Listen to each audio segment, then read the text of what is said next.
Welcome to All Clear, the podcast that takes you beyond the rails. Brought to you by the team at Australian Jumping, this podcast dives into the stories, the people, and the horses shaping our sport. Whether you're a seasoned competitor or simply love the thrill of the clear round, All Clear delivers the conversations that matter. Hit subscribe and join us for a fresh perspective on the sport you love.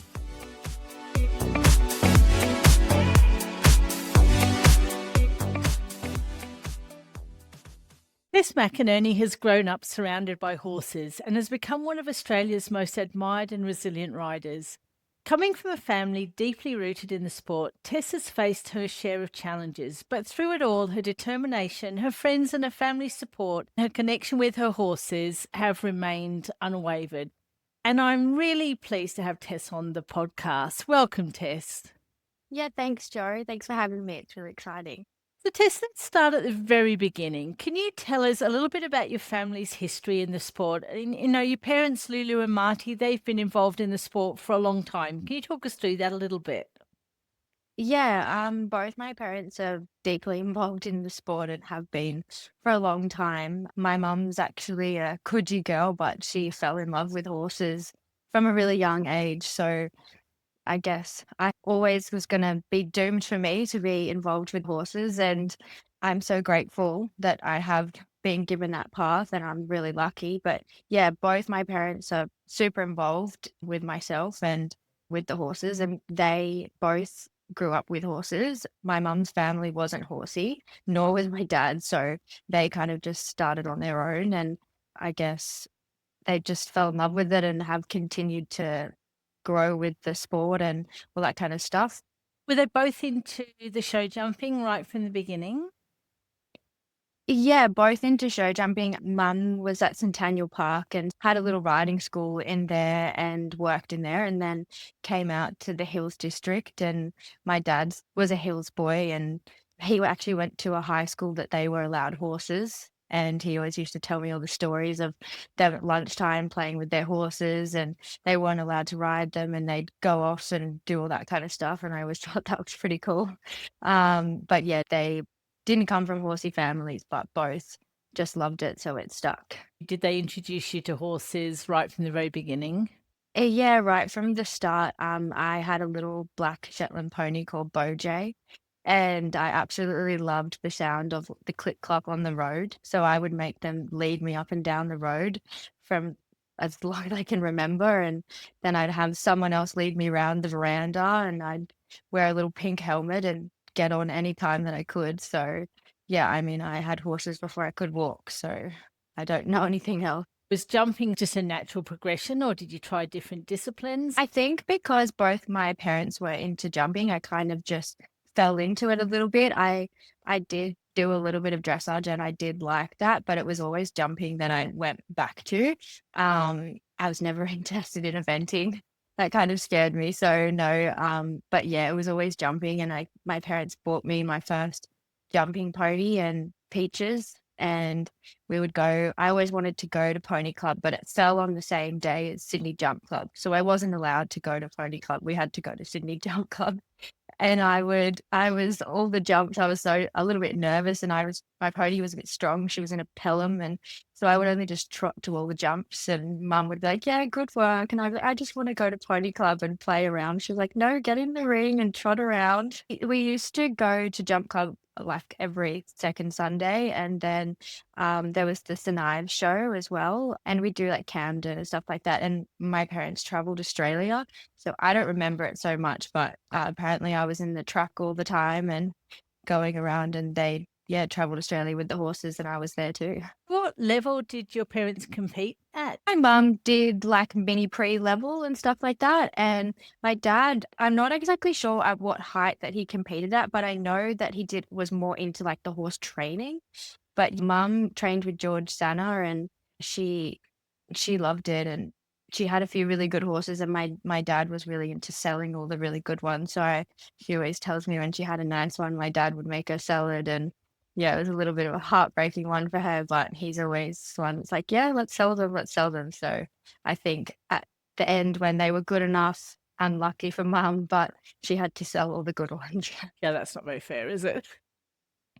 No. And you've got a riding school in Arcadia? Yeah, in Arcadia, Peppertree Stables. So my mum has always had a big interest and love for, riding school and teaching people to ride. And so we've probably got 15 riding school horses, and that's open 7 days a week. There's myself, my mum, and another lady, Mana. And yeah, so we teach, our youngest would be maybe 5, and our oldest would maybe be 65. And you've got a range of different horses, from little beginner ponies to older horses that you can go to your first show on and stuff like that. So yeah, it's really fun, and it's nice to see people progress and go through. And some people stick around and they love it and end up buying their own horse, and some people it's just a weekend thing. But yeah, it's really nice, and I do love really being involved in that. And you probably wouldn't know this, but my daughter and I actually, your mum's riding school was one of the first ones we came to when I got back into riding as an Oh, adult. really? And my daughter was only Oh, little. wow. And yeah, we came across your mum's riding school and we absolutely loved it there. And we were those people that ended up getting our own horses, and and the rest Yeah. is history. Before we jump back in, a quick thank you to Divas Beverages. Their support helps keep events, riders, and conversations like this one happening across the country. So next time you're celebrating a clear round or a great weekend away, raise a glass to the people who help make it possible. Divas Beverages. Now back to our guest. So you've been riding in the sport, obviously, at a competitive level for quite a long time now, and you have had a few setbacks. You've had some serious injuries over the years. How have you found the mental strength to come back from some of those? Yeah, I mean, it's definitely not easy. I've tried time and time again to tell myself I could do something else or try. I went to university a few times and thought I'm gonna do this or that, but I just find myself being drawn back to horses, and it's what I love. And I definitely have some dark days, and it's not always easy. And I'm really lucky to have an amazing support group around me. My mom, my dad, my husband, Mitch. I have amazing owners that are like family to me. So I'm so lucky to have all them, because I honestly wouldn't be able to come back from these injuries without them. Um, but yeah, I love horses and I love show jumping so much, and I do really want to be good at it. So I think every time I kind of hurt myself, I do get in a bit of a hole, but I end up getting out of that hole with everyone's help, and I'm a pretty determined little thing. So I end up just, yeah, overcoming it, I guess, and just hoping that it doesn't happen again. I'm type 1 diabetic, so I do have like a low bone density, which obviously isn't ideal for show jumping. And a few doctors have told me that time and time again. But I mean, I'm not really interested in doing anything else. So yeah, I guess it is what it is. You've just kept going. And Yeah. you've had great support from the McDermott family over the years, I believe, as well. And you trained Yeah. closely with Tom, and more recently you've been under the guidance of his father, Greg, and the connection between your families goes back a long way, I believe. Can you tell us a little bit about the history and connection between the two families? Yeah.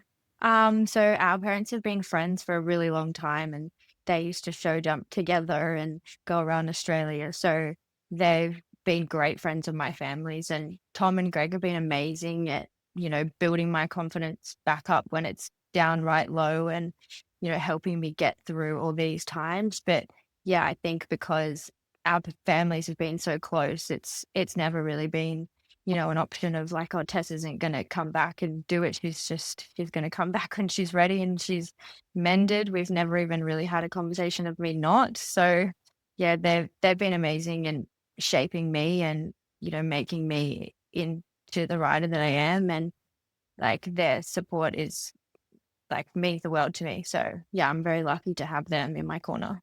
And I actually spoke with Tom earlier this week, and I asked him what stands out most about you as a rider. And do you mind if I just read out what he had to say? No, it's So fine. he said, She's had lots of ups and downs over the years and a few bad injuries, most of them just freak accidents. But her dedication to this sport is like nothing I've ever seen. Tess is one of the toughest and most determined people I know. Every time she's knocked down, she finds a way to get back up, stronger than before. Even with a slight frame, she spends hours in the gym working to make herself stronger so she can be a better rider. Everything she does is about improving. She's had moments where she's wondered, do I keep going? But she always pushes through. And now she's riding better than ever with two beautiful horses and the same incredible attitude she's always had. Her resilience and drive are truly something special. That's so nice that he thinks that, and honestly, it's amazing to have someone like him to help me and support me because his knowledge and everything like that is incredible. So it's very nice to hear him say those things about me. That's great. So some of the injuries that you have had, can you just talk through some of those, the more serious injuries you've had and how you've got through them Yeah. physically? I mean, probably my first serious injury was at SIAC, or probably like 8 years ago now or something like that. I fell off and I landed on my feet. And I broke almost every bone in my foot and two in my ankle. And I went to the Sound Hospital, and the first surgeon I saw said, "Oh no, like I can't fix that. You'll be lucky to walk again." And then I saw a really amazing trauma specialist who said, "We're just gonna take all the bones out, and I'm gonna put a bone graft in, and put screws and plates and all the things." And he said, "You won't walk for 6 months, but you will walk, and you will get everything back." Um, he was incredible, and he was very upbeat, and he sometimes questioned my drive and desire to get back on a horse, but he never said, "Oh, you shouldn't do it," which some people have said to me. So yeah, and he helped me so much along the way and just giving me goals. I'm good if people give me a date and a time, and if someone says to me, "Oh, you need to do 20 exercises," well, I'm gonna do 200 of them.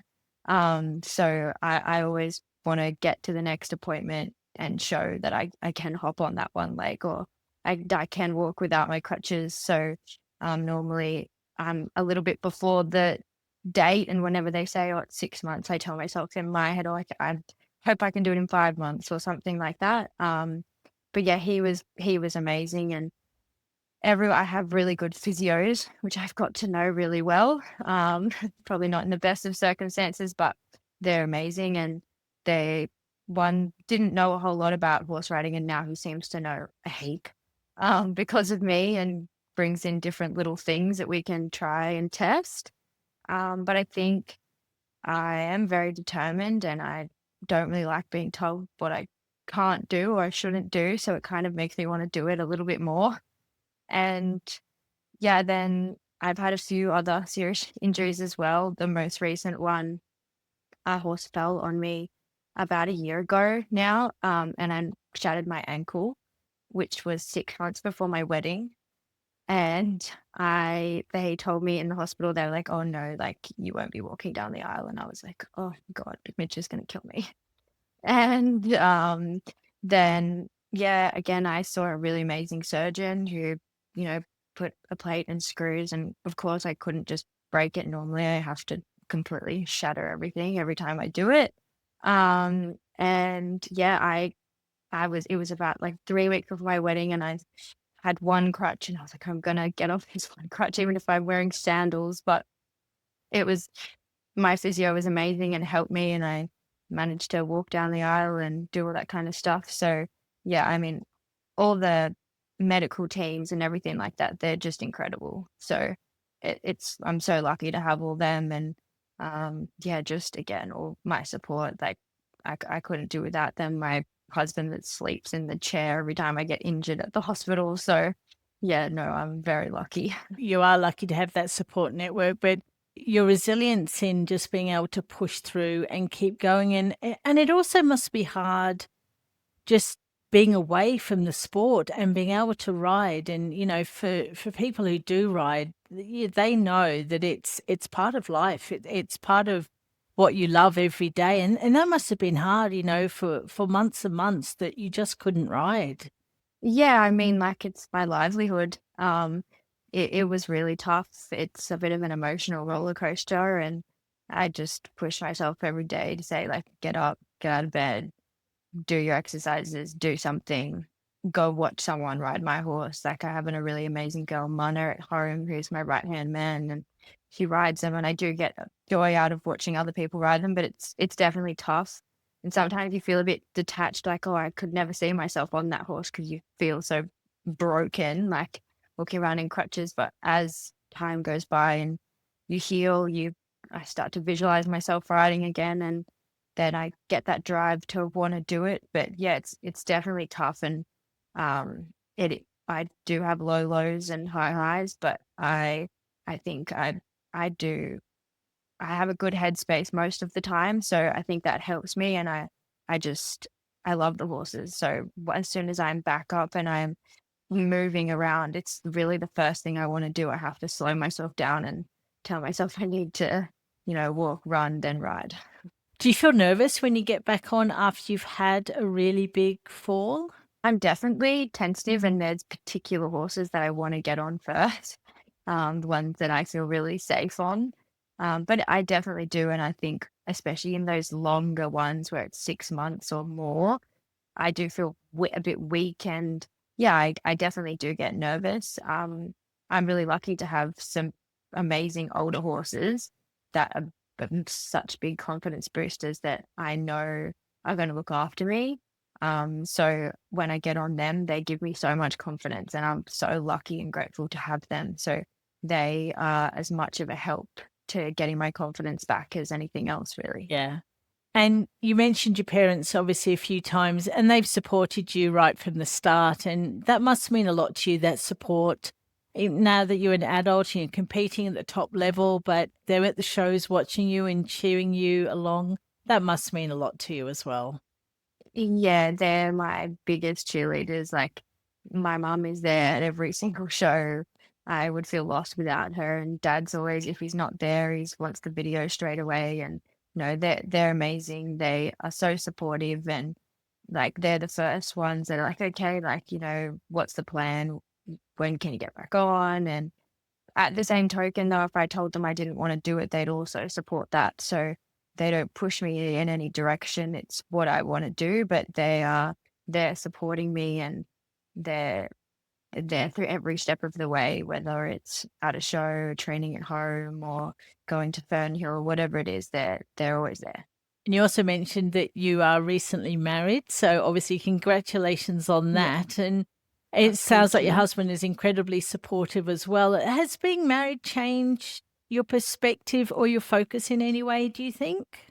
Not really. I mean, not yet anyway. I'm sure like maybe when I think about having children, I'll have to think about that, but it's not on the plan for right now. So I'm just lucky that he supports me, even though he thinks I'm a little bit crazy for still doing it sometimes because he's not horsey at all.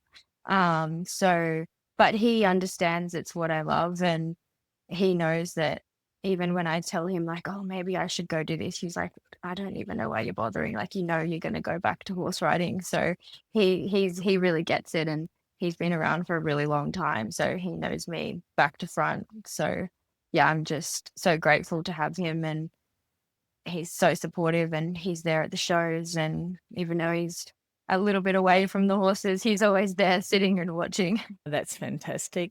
So, what does a typical day look like for you between training horses and everything else that you do, in your life? So in the morning, I normally go to the gym first thing for like a 6 a.m. class. And then I'll come home. I'm normally on my first horse by 7:30 or 8. At the moment, I have two older horses, two 5-year-olds and two 4-year-olds that are like on my daily kind of schedule. And then the rest are client horses. So it's normally at least 2, maybe 4 client horses. And then in between that is all lessons. So mum and Mana do most of the riding school lessons, and I do most of the ones that people have their own horses, or if they live locally, I will actually travel to them. So yeah, it's normally somewhere between 6 to 8 horses, and then yeah, like about 4 lessons a day or something like that. So it's pretty busy. But I love having a busy schedule. I feel a bit lost if I am sitting down. I'm not good at sitting down. So I like to have a busy schedule. So it suits me really well. And then on the weekends, going to shows, or one afternoon a week, I go to Fernhill and have lessons with Greg. Um, but yeah, that's normally what my day consists of. You enjoy the coaching side of the business? Yeah, I love it. It's really grown on me, especially when you see someone that's, been with us for a really long time and even transitioned from horse to horse, and they start to reach their goals. And you can tell, like, some people just, they love it as much as I do, and they want to be at our stables from 8 a.m. to 8 p.m. Like, sometimes I'm turning the lights off and I'm saying, you guys have to go home now. Um, but yeah, no, they love it. So it's great. And I love when they reach their goals, and it makes me feel good as well that we've worked really hard and their horses are getting better, and, they're riding better and everything like that. It brings me great joy.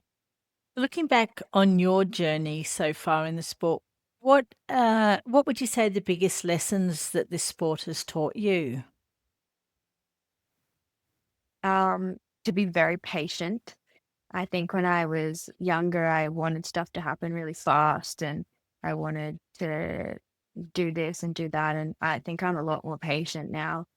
And I also think it teaches you about hard work and dedication, because my friends that aren't horsey, they're like, oh, we never see Tess because she's doing this or that. It's really a lifestyle, not a job, because you're with the horses all the time, and one's sick, you're up at 12 o'clock watching them and all that kind of thing. So I think it really does teach you so much hard work and dedication. But um, I also think if you love it so much, it doesn't really feel like work. So I'm so lucky because I don't really feel like I'm going to work when I'm going to work. So I think that's amazing, and I don't think a lot of people get that. So I feel really privileged. And if you could give a bit of advice to a younger rider or somebody just dealing with a setback or recovering from an injury, what would you tell them? Um, I would say, like, don't be afraid to tell other people what you're going through, because I think me talking to other people really helped me, and lots of people have advice and things like that. So yeah, bounce off the network around you. Don't be afraid to open up, and yeah, set yourself goals, because I think that really helped me. And sometimes you reach them, sometimes you don't, but at least if you have them, you're going in the right direction, and then you can ask for advice along the way. I think it's really important to set yourself goals. And if you could go back and speak to your 18-year-old self, what would you tell her? I would tell her to put your heels down and eyes up so you don't fall off as much. And I would tell her to just slow down and take it all in. And yeah, you only get this once, so appreciate it. So when you look ahead, what are your hopes for the future in the sport? Well, I have 2 really amazing horses right now, and my short-term goals are I really want to World Cup them both, whether it be at the end of this year or the start of next year. So that's my short-term goals, and I feel like they're pretty close. So that would be really exciting for me. Um, in the future, I'm not really sure if going overseas is for me. I I'm such a homebody. I don't know if I would thrive over there, but it's definitely something that maybe I would try. So potentially taking one of these good horses overseas just for a little stint or something like that. Um, but yeah, I mean, I would love to obviously get to the top and be as good as I can, but I don't know if I would leave Australia and leave my family and all the things I have here. So I mean, even if I can just get to the top of the sport in Australia, that would be enough for me. I would love that. So we've got a tradition on the podcast, which I'm sure you know about, where the previous guest leaves a question for the next guest without knowing who that will be. And your question comes from Logan Massey, a New Zealand rider who's recently been competing over here in Australia. And he'd like to know, in what period and where do you think as a rider you've grown the most? I think I've grown the most, honestly, in the past kind of couple of years, just from, I think, overcoming some of my hurdles that have been thrown at me. And I think not being afraid to go in the ring and be a bit more competitive. I think I used to be a little shy in doing some of those things, and now I want to go in there and I want to win and I want to be competitive. So I think my coach and everyone around me has helped instill that. But I think in the past couple of years, I've grown a lot more competitive, and yeah, I think that side of me a bit more drive than I used to have, I guess. And that's great. And have you got a question that you'd like to leave our next guest? Yeah, I was gonna ask if you could ride anywhere in the world, where would it be and why? That's fantastic, Tess. I will pass that on. Thank you so much for taking the time to speak with me this evening. It's been great that we've been able to catch up. And I think your story is very inspiring. And I'm sure that it's going to help a lot of people and inspire a lot of people along the journey. So thank you very much. Yeah, thank you, Joe. Thanks for having me.